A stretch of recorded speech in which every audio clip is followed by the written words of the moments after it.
Hey guys, David here. Welcome to Digital Outlook.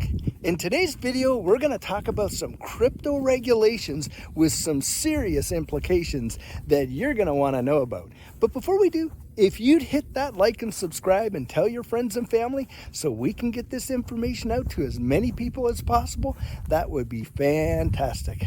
So guys, without further ado, why don't we get to it?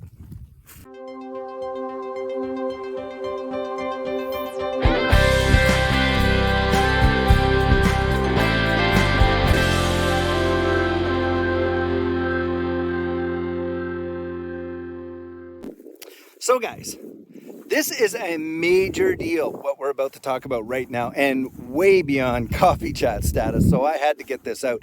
Guys, I have just read some news that Canadian crypto exchanges and the Canadian government are setting up a regulatory framework where folks cannot spend more than $30,000 in a year on alternate cryptocurrencies. The only ones that are exempt are Bitcoin, Ethereum, Bitcoin Cash, and Litecoin. And you've got the majority of Canadian provinces and territories going along with this. And I think there's only 4 that aren't: Alberta, BC, Saskatchewan, Manitoba. I believe those are the ones. But I'm going to post a link here in this video so that you can read these articles yourself. Guys, this is beyond disturbing. They are literally preventing law-abiding citizens from actually purchasing more than $30,000 in crypto on altcoins in a year.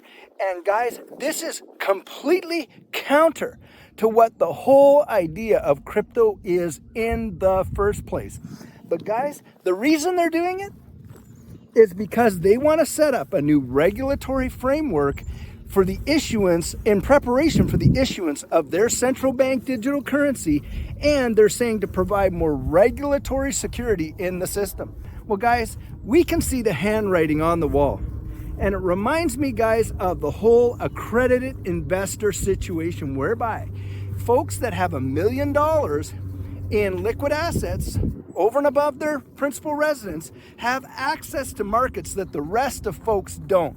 And guys, this is not a level playing field by any means. And any Canadian crypto investors that are becoming aware of this should literally be writing their members of parliament and squawking to the high heavens regarding this. This is an overreach beyond anything that you could compare it to. I mean, seriously, you mean to tell me that the government, there's something so seriously wrong with purchasing these altcoins that the government has to go out there and say, oh no, we're going to put a limit on it? Well guys, what if the limit turns into 20,000? Maybe they think that's too high and they drop that to 15,000. At what point are you not going to be able to utilize your legally earned fiat currency to purchase assets that have the potential of significantly appreciating? Guys, from my view, this is your government at work holding you back from free markets. And guys, that is called fascism.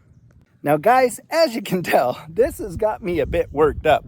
Now the reason for that is, guys, I come from Canada, and I actually worked for the Canadian government for something like 25 years.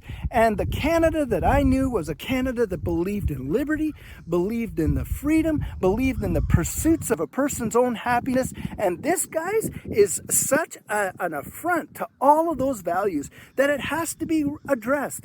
It is not right by any means. But guys, the problem is this. This is not just happening in Canada. This is reverberating throughout the entire Commonwealth. We're talking New Zealand, Australia, the UK, and all the other countries that are banding together in a coordinated attack, not against crypto, actually, but against individual citizens that want to be invested in crypto.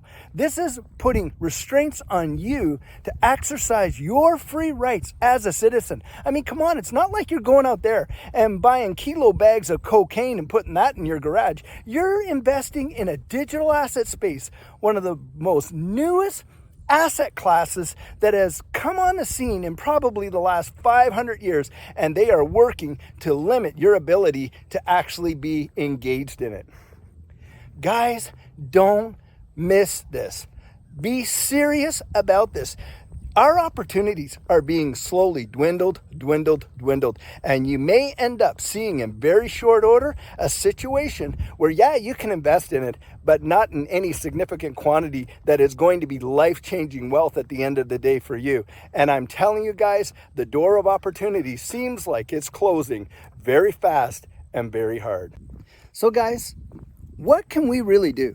Well, one thing you can definitely do if you're living in Canada and you're an advocate for this crypto space, or at least the liberty to exercise a freedom and a choice to use your hard-earned money to invest in this digital asset space, then guys, I recommend you start writing your members of parliament and letting them know exactly how you feel about this legislation. Come on. They didn't just pull this out of the air one day. There's some strategic thinking that went into this and some planning that went into this that are probably months in the process. And so guys, you know that they've had this on the works for quite some time, but made the rest of us completely oblivious to what they want to do. And now they're going to drop this hammer. Unbelievable, especially for what they call a democratic and a free society. So some other things you can do, guys, is you got these centralized exchanges just seem to applaud the whole thing and going in all these things. Guys, I would close my accounts on those. I'd boycott those exchanges that are going to go along with this without any squawking whatsoever. Now, yes, the exchanges have to abide by the legislation that comes down. That is the law, and I'm going to support that. Hey, they have to do that, but we don't have to be purchasers of those exchanges. Guys, I really think that this is something that should at least have some level of pushback and not just simply accept it, whereby, I mean, for less than a price of a vehicle, you can't even hardly buy a new car for $30,000 these days, and they are literally manipulating the market. Why? Because, hey, there's no limits on Bitcoin. There's no limits on Ethereum. You can invest into Bitcoin Cash with no limits. You can invest into Litecoin with no limits. But hey, you can't get into Hashgraph without limits. You can't get into XLM without limits. You can't get into XRP without limits. Hey, you can't buy XDC without limits. You can't buy Chainlink without limits. Guys, this is the government manipulating the free market. And if you really believe in a free market, and you're right to get into this digital asset space, then make your voice known. Hey, and for those of us here in the United States, don't think that this hasn't been cooked up and thought about by a lot of these various legislatures, the legislators, I keep getting that one mixed up, but that are thinking about this. And we need to nip this in the bud as fast as we can. Now, that is my opinion, guys. So, hey, this is the video I have for you today, and I truly hope that you enjoyed it, or at least were paying attention. But if there's something I said that you disagree with, that's fine. You put that down there in those comments right down there. But if you agree with that, hey, put that down in there too, and we'll have a discussion. So guys, before you go, just take a peek at this sweet little area close by where I live. Absolutely adorable. Just amazing, really.